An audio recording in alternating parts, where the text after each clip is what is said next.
কৃষ্ণকলি আমি তারে বলি, কৃষ্ণকলি আমি তারে বলি, কালো তারে বলে গায়ের লোক।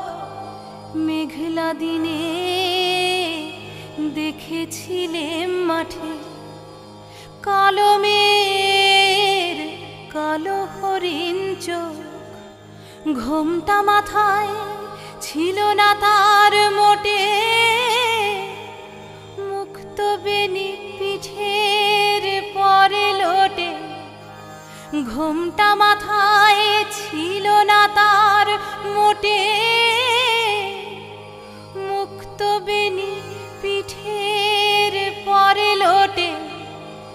কালো তা সে যতই কালো হোক দেখেছি